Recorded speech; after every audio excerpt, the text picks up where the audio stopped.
अस्सलाम वालेकुम प्यारा बारो, कीअं आहियो? ठीक ठाक, खैरियत सां? बिल्कुल खुशबाश। हकीम फ़तह मोहम्मद सेवाणी जंहिंजी सवाने बि थी वई मुख़्तसिर ऐं अल्फाज़ माना बि थी विया। ठीकु आहे। तो हाणे आहिनि जी तशरीह ही दुआ नज़म जी।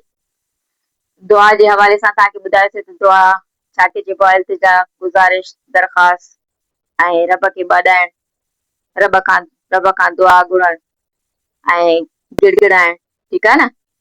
सो इन हिकिड़े लफ़्ज़ में तव्हांखे इन पूरी नज़म जो जेको आहे मरकज़ी ख़्याल सम्झ में अची वेंदो त पस मंज़र छा हूंदो। ठीकु आहे न।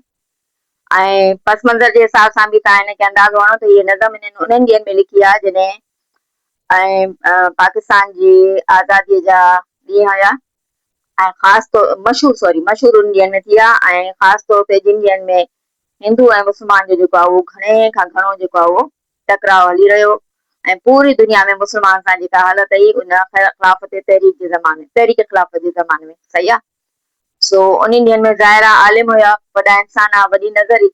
सो इन लिहाज़ खां हिननि खे अंदाज़ो हो त पूरी दुनिया में मुस्लमान जा हालात ख़राब खां ख़राब था थींदा वञनि। सो जिन जिन आलमनि या जिन नेक दरवेशनि या बुज़ुर्गनि या ॼाणू माण्हुनि जेको आहे उहो इन मुस्लमान जे हक़ में जेका तहरीक हलाई ऐं मुस्लमान खे सुजाग करण लाइ तहरीक हलाई, उनमें हकीम साहब बि पेश हुआ। सो हीअ दुआ नज़म जेका आहे इहा बि उन ई हवाले सां उन ई पस मंज़र में चई वई आहे। यानी उहे हिकु बहसियत मुस्लमान, बहसियत उम्मती जेको आहे उहो दुआ घुरी रहिया आहिनि पूरी उम्मत जे लाइ। ठीकु आहे। हाणे स्टार्ट था कयूं। ठीकु आहे। हलो। असांजे दीन ईमान खे सलामत रख ख़ुदावंदा, बचाइज तूं मुसलमाननि जी इज़त आबरू हर्जा। ठीक। हिन में शाइर दुआ थो घुरे, अल्लाह खे ॿाॾाए थो। हर तरफ़ खां मायूसी करे जॾहिं ॾिसे थो त कोई आसरो कोन्हे को, मुस्लमाननि में काई अहिड़ी कुवत मथे अचण नथी ॾिनी वञे जो हाणे सिर्फ़ रब जो आसरो ई आहे। इन करे पंहिंजी कोशिशनि सां गॾु रब खे ॿाॾाइनि था त ए मुंहिंजा मालिक असांजे दीन ईमान खे सलामत रख। दीन माने मुकमिल ज़ाब्ता हयात, ईमान यानी असांजो यकीन, भरोसो, उम्मीद, ईमान। ठीक। त असांजे हिन महिल यानी असांखे जेका ज़रूरत आहे उहा असांजे दीन खे मज़बूत रखण जी आहे। सो इहो कमु जेको आहे, इहो कर्म जेको आहे मुंहिंजा मालिक इहो तूं करे सघीं थो त असांजे दीन खे सलामत रख। ठीकु आहे। ओवरऑल दीन खे सलामत रख। उन खां पोइ वरी पंहिंजे ईमान जी बि दुआ थो करे। ये चवो न या अल्लाह हिन स्कूल खे सलामत रख, हिन उन खे सलामत रख। पूरे वरी पंहिंजे लाइ बि दुआ घुरी, या अल्लाह मूंखे बि सलामत रख। इन दुनिया खे सलामत रख, या अल्लाह मूंखे बि सलामत रख। पहिरियां जग जी दुआ घुरबी आहे, पोइ पंहिंजे लाइ। सो हिन में बि पहिरियां दीन लाइ थो चए त या अल्लाह असांजे दीन खे, असां सां मुराद आहे असां मुस्लमान, असां मुस्लमान जे दीन खे सलामत रख ऐं ईमान खे बि सलामत रख। ठीकु आहे। सलामतीअ सां, तहफ़ुज़ सां, करम में, हिफ़ाज़त में बचाए करे रख। ठीकु। उन खां पोइ चए थो बचाइज तूं मुसलमाननि जी, बचाइज माने बचाए, ॿाॾाइण जे लाइ इंतिहाई आज़ीअ वारो लफ़्ज़ आहे दुआ में। ठीकु आहे। चए थो बचाइज यानी बचाए असांखे। ठीकु। मुसलमाननि जी इज़त आबरू हर्जा, यानी असांजे दीन खे बि बचाए, ईमान खे बि बचाए, मुंहिंजे बि सभिनी जे मुस्लमाननि जे, ऐं पोइ मुस्लमाननि जी इज़त आबरू बि बचाए। ठीकु। दीन मान सां गॾु मुस्लमान जी इज़त आबरू बि बचियल हुजे। ईअं न दीन खे त अहमियत ॾियनि था, ठीकु आहे, हुनजी गुस्ताखी नथा कनि, ईमान खे बि मञनि था त ठीकु आहे मुस्लमान क़ौम आहे, हिननि जो बि छा चइजे अलॻि शरीयत आहे, अलॻि हुआ न, उन सां गॾु मुस्लमाननि जी इज़त आबरू खे बि बचाए रख। मुस्लमान जी इज़त आबरू खे बि अॻिते वधाए, मुस्लमान जी इज़त आबरू खे बि हिफ़ाज़त रख। हर्जा यानी दुनिया में जिते बि मुस्लमान आहिनि उन्हनि जी इज़त आबरू खे बि बचाए रख, उन ते को हर्फ न अचे, वो पंहिंजे दीन ते आराम सां अमल कंदा रहनि। ठीक है। अच्छा बेटा, अब आपके लिए उर्दू लैंग्वेज बोलने वालों के लिए। इसमें शायर फरमा रहा है, सॉरी शायर गिरा रहा है, अल्लाह ताला से दुआ मांग रहा है इंतहाई आर्जी के साथ कि ए अल्लाह ताला हमारे दीन ईमान को क्या रख, सलामत रख, हिफाजत से रख, बचा के रख, क्योंकि ये वक्त बड़ा कठिन है और इस कठिन वक्त में ए खुदावंदा अगर हमारे दीन ईमान को नहीं बचाया तो हम कहीं के नहीं रहेंगे। सो ये ख्याल जहन में लाते हुए, दिल में लाते हुए वो अल्लाह ताला से गिड़गिड़ा रहा है, आज से दुआ मांग रहा है शायद। ठीक है, उसके बाद बचाए तू मुसलमान, उसके बाद कह रहा है कि दीन ईमान को भी बचा और हमारे हम मुसलमानों की इज्जत आबरू को भी बचा। ठीक है, दीन ईमान को भी बचा और हम मुसलमान की इज्जत और आबरू को भी बचा, यानी इंडिविजुअली भी ओवरऑल भी इसको बचा के रख, अपनी हिफाजत में रख, अपनी पनाह में रख, हर जगह माने हर जगह पे, यानी पूरी दुनिया में जहां भी मुसलमान है। आपने मैट्रिक तक पढ़ा है अल्हम्दुलिल्लाह, तहरीक खिलाफत किस वजह से हुई, क्या हालात उनके तुर्किया के, जब खलीफा की हुकूमत खत्म की जा रही थी, उससे पहले उसके खिलाफ कितनी साजिशें थी, पूरे मुसलमानों के खिलाफ कितनी साजिशें थी। आखिरी किला उनको यही नजर आ रहा था कि अगर खिलाफत खत्म हो गई तो मुसलमान बस फिर वो बिखर जाएंगे, हमारे काबू में आ जाएंगे। तो ये उन हालात में दुआ मांगी गई। ठीक है, क्लियर। चलें अब आगे बढ़ते हैं। असांखे दे खुदा तौफीक, ताकत, हिम्मत ऐं हशमत। हाणे हिन में छा थो दुआ घुरे, असांखे यानी ओवरऑल सभिनी मुसलमाननि खे, उम्मत जे हिक हिक फर्द खे दे खुदा तौफीक, तौफीक माने रहनमाई। ठीक आहे, तौफीक माने रहनमाई, कहिड़ी रहनमाई, जेका रब जी तरफ़ां हुजे, जंहिंजे लाइ रब रस्तो ॾेखारे, जंहिंजे लाइ रब सिरात मुस्तकीम जो रस्तो खोले, उनखे चइबो आहे तौफीक, रहनमाई। ठीक आहे, चए थो अलाह साईं असांखे तौफीक ॾे, मालिक असांखे तौफीक ॾे, असांजी रहनमाई कर, छो त असांजा सभु रस्ता बंदि थी विया आहिनि। असां मायूसियुनि में, गुनाहनि में एतिरा ख़तम थी चुका आहियूं, एतिरा हिमत हारे वेठा आहियूं जो हाणे असांखे बसि सिर्फ़ तुंहिंजी तौफीक, तुंहिंजो करम जो हथ जेको आहे उहो असांखे अॻिते वधाए सघे थो। ठीकु आहे, उन खां पोइ चए थो ताक़त, अच्छा रहनमाई बि कर, ताक़त बि ॾे, कुवत बि ॾे, सघ बि ॾे। ठीकु आहे, उन खां पोइ चए थो हिम्मत, रहनमाई बि कर, ताक़त बि ॾे, कुवत बि ॾे, हिम्मत बि ॾे। हिम्मत छा खे चइबो आहे, हौसले खे, जुरत खे, बहादुरी खे। ठीकु आहे, अहिड़ी रहनमाई कर जो असां में ताक़त अचे, ताक़त अचे त असां में हिम्मत पैदा थिए, हौसलो पैदा थिए, जुरत पैदा थिए, बहादुरी पैदा थिए। ऐं पोइ छा थो चए, ऐं हशमत। बेटा हशमत मां तव्हांखे कल्ह बि ॿुधायो त पहिरियों हुन सेशन में बि, त हशमत हिते असल में शायर जो लफ़्ज़ आहे हशमत। किताब में हिन जे एडिटिंग जे हिन में हशमत जे बजाए हक़ीक़त अची वियो आहे, हक़ीक़त लफ़्ज़ अथव इहो, हशमत अथव। ठीकु आहे, सो चए थो अलाह ताला असांजी रहनुमाई बि कर पंहिंजे करम सां, ताक़त बि ॾे, ऐं हौसलो, बहादुरी, जुरत बि ॾे, ऐं रोब बि ॾे, शान बि ॾे। ठीकु आहे, दबदबो बि ॾे। हाणे इनखे तव्हां ईअं सम्झो त जेकॾहिं असां कोई कमु करणु चाहियूं था, फर्ज़ कयो तव्हां कोई कमु करणु चाहियो था, जीअं हिकिड़ी नंढड़ी आम तौर ते मिसाल ॾिजे, तव्हांखे कोई परेशान करे थो, तकलीफ़ ॾिए थो, या आम तौर ते ॿार हालात जेके आहिनि हुनमें कंहिंखे बि, त उहो चवंदो आहे या अल्लाह मूंखे त इहा तौफ़ीक, मां में त इहा हिमत ई न आहे, मूंखे त इहा सम्झ में ई नथो अचे, मां हिन सां कीअं बुझां, हाणे तूं रहनमाई कर, ईअं न मां हिन सां ज्यादती करे वञा। ठीकु आहे न, मां ज्यादती करे वञा, ऐं मां हुन सां हुन हिकु कयो, मां हुन खां 10 करे वञा, सो ईअं न थिए। सो तूं ॿुधाए त मां हिन खां कीअं बदिलो वठां, इन खां कीअं पासे रहां। ठीकु, उन खां पोइ चए थो ताक़त ॾे, भई जे रहनमाई ॾे त ताक़त ॾे, तूं मूंखे रहनमाई त कंदे, पर मूं में इहा बि त, पाण बि त ताक़त हुजे न, त मां हुन सां पुॼी सघां। ठीकु आहे न, सिर्फ़ु रहनमाई काफ़ी न, ताक़त बि हुजे, मूं में इहा हुजे त मां हिन सां मुक़ाबिलो करे सघां। वरी मुक़ाबिलो बि कीअं कयां, हिम्मत सां कयां, ईअं न डिॼी डिॼी करे परे खां ई पथर उछलायां, डिॼी डिॼी करे परे खां चई करे भॼी वञा, डिॼी डिॼी करे मां जेको बि हुन साम्हूं चवां पर मुंहिंजी अंगूं लुड़ंदी वधनि, ऐं अंदरो मुंहिंजी आवाज़ में लॻे त कोई ठहराव न आहे, कोई अज़्म न आहे, कोई इस्तक़लाल न आहे, ऐं इन लिहाज़ सां जेको आहे उहो सम्झी वञे त हिन में का हिमत ई न आहे, हौसलो ई न आहे, ऐं आराम सां वरी मूंसां डबल ज्यादती करे वञे। न, मूंखे तूं उहो हौसलो बि ॾे, हिमत बि ॾे, बहादुरी बि ॾे, जुरत बि ॾे ऐं हशमत। ऐं इन खां अलावा मुंहिंजी शख़्सियत में, मुंहिंजे लफ़्ज़नि में, मुंहिंजे अमल में रोब ऐं दबदबो पैदा कर।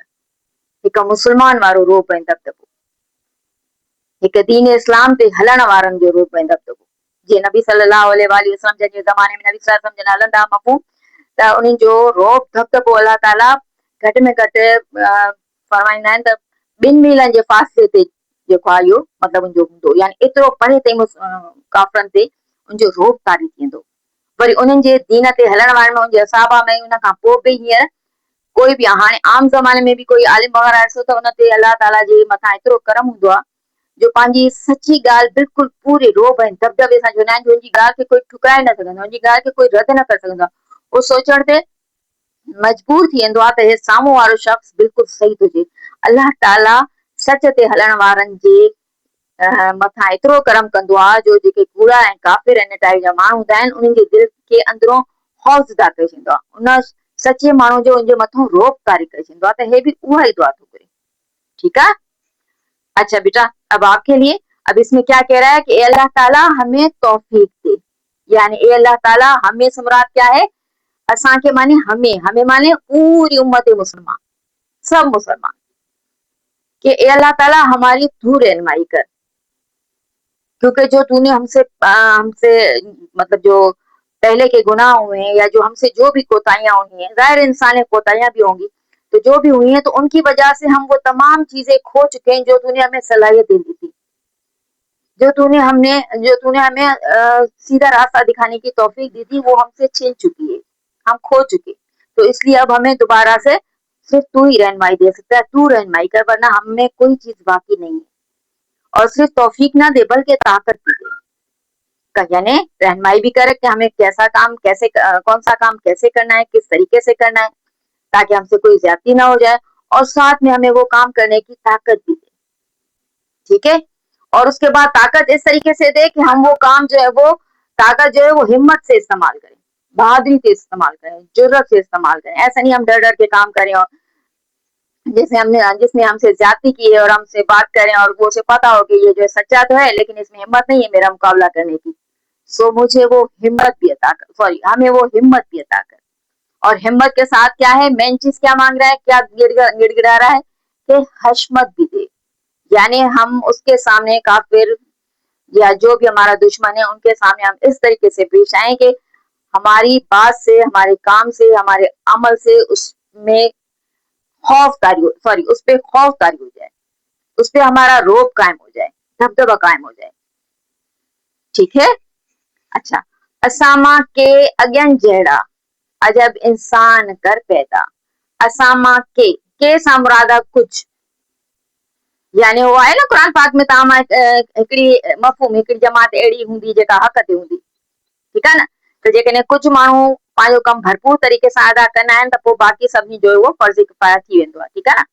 सो इन करे हे बि चए थो त सभु भले न, लेकिन असां मांखे अहिड़ा कुझु अहिड़ा पैदा कर, कहिड़ा, अॻियनि जहिड़ा, अॻियां माने माज़ी में, हाणे माज़ी में सिधो पोइते अगरि हलिया वञो त नबी सल्लल्लाहु अलैहि वसल्लम जे ज़माने में उनखे जेके सहाबा जी सूरत में प्यारनि प्यारनि साथियुनि जी सूरत में केॾा जुरतमंद बहादुर ऐं दिलेर असाबा सगोरा हुया, हुन खां पोइ वरी ॾिसो पोइते थींदा जो ख़िलाफ़ राशिदीन जे दौर में, हुन खां पोइ ऐसे त चए थो त असां मांखे अॻियनि जहिड़ा, यानी असां में अहिड़ा इंसान पैदा कर जेके अॻियनि जहिड़ा हुजनि, यानी अॻियनि जहिड़ा यानी हाणे हिन महिल असांखे अहिड़ा माण्हू नज़र नथा अचनि, ऐं जे आहिनि बि त फ़िलहाल उनमें उहो हौसलो, हिम्मत, ताक़त, हशमत, बहादुरी न आहे, उन लाइ उहे रस्ता न आहिनि खुलियल जो साम्हूं अची करे मुक़ाबिलो करे सघनि।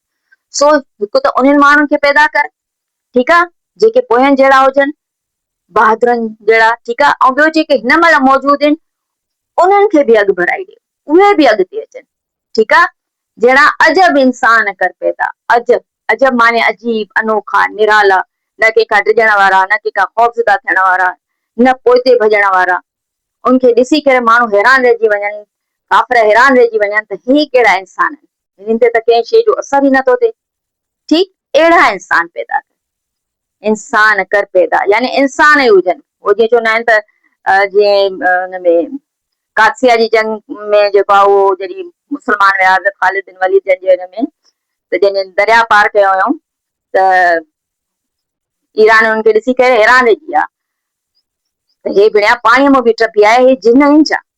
ठीकु आहे न, लेकिन हुया त इंसान, लेकिन अलाह जे करम सां त चए थो अहिड़ा अजीब इंसान पैदा कर, अहिड़ा अजीब इंसान हुजनि, इंसान ई फरिश्ता न हुजनि, जिन न हुजनि, लेकिन इंसान हुजनि, सॉरी इंसान हुजनि लेकिन अहिड़ा बहादुर हुजनि तुंहिंजे करम सां जो उन्हनि ते रोब तारी थी वञे।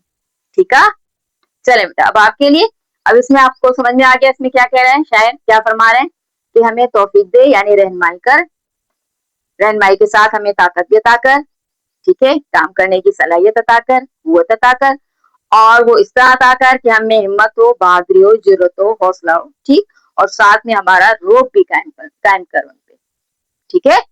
और उसके बाद क्या कह रहा है, असामा के अगेन जेड़ा कह रहा है कि हम में से कुछ के माने कुछ इंसान ऐसे पैदा कर, अगेन जेड़ा यानी माजी में जो थे, माजी में आप अल्हम्दुलिल्लाह मैट्रिक तक अच्छा खासा पढ़ चुके हैं, बाकी मालूमात भी हैं आपके पास, तो यहाँ अगेन जेड़ा से मुराद है माजी में, जैसे नबी अकरम सल्लल्लाहु अलैहि वसल्लम के दौर में उनके साथ जो सहाबा थे, फिर खिलाफत राशिदीन का दौर था, फिर ऐसा ऐसा आप आगे बढ़ते जाएं तो आपको खुद ही अंदाजा हो जाएगा कि कितने लोग थे, कितने असहाबा थे, कितनी शख्सियतें थी मोहतरम, जो जिनके होने से जो था काफरों पे लर्जा तारी हो जाता था। वो कह रहा है कि फरमा रहा है शायर, सॉरी दुआ मांग रहा है कि हमें ऐसे इंसान पैदा कर, ठीक है, और वो अजब देखने में क्या लगे, अजीब लगे, अनोखे लगे, निराले लगे, कैसे कि ना वो डरने वाले हों, न पीछे हटने वाले हों, न ज्यादती करने वाले हों, न गलत बयानी करने वाले हों, यानी हर लिहाज से मुकम्मिल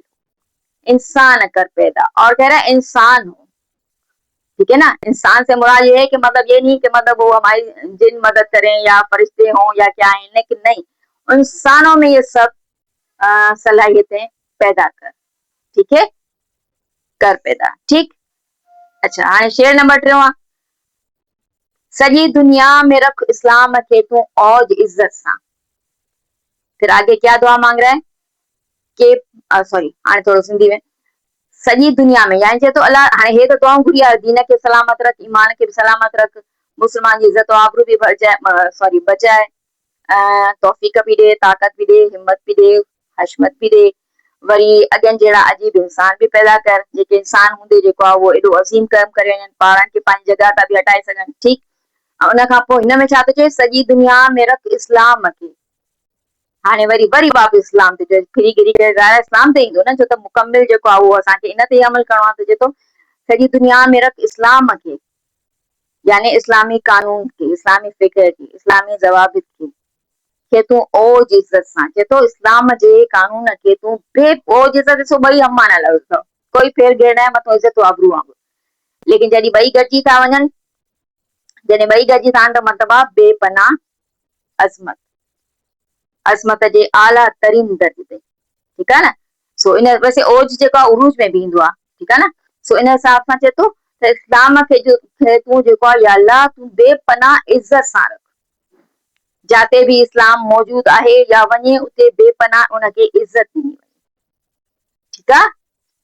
अच्छा ख़ुदा इस्लाम जे कलमे संदो तूं शान रख पाला, ऐं इनखे इज्जत छा सां मिलंदी, अल्लाह ताला जे कलमे, इस्लाम जे कलमे सां। इस्लाम जो कलमो कहिड़ो आहे,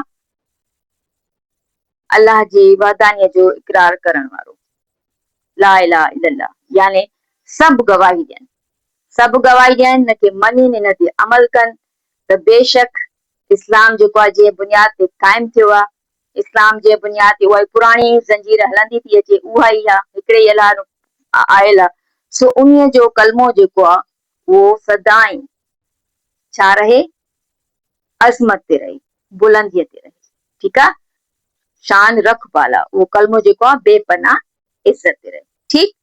चले भाई अब आप उर्दू बच्चों के लिए इसमें ज्यादा वो नहीं है समझने वाली बात, लेकिन फिर भी थोड़ा सा, अब इसमें क्या मांग रहा है कि या अल्लाह सारी दुनिया में तो इस्लाम को बेपनाह इज्जत के साथ रख, ठीक है, बेपनाह इज्जत के साथ रख, ताकि जहां भी इस्लाम कायम हो, जहां भी इस्लाम जाए, जहां भी तेरा दीन पहुंचे, वहां से बेपनाह इज्जत मिले, ठीक।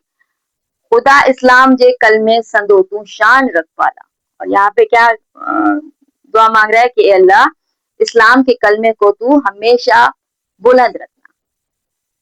یعنی جس بنیاد پہ ہم اسلام قبول کرتے ہیں، جس بنیاد پہ ہم اسلام کو عمل میں لاتے ہیں، اس کو ہمیشہ عزت بے پناہ عزت میں رکھنا. ٹھیک ہے. چلیں اب شعر نمبر 4.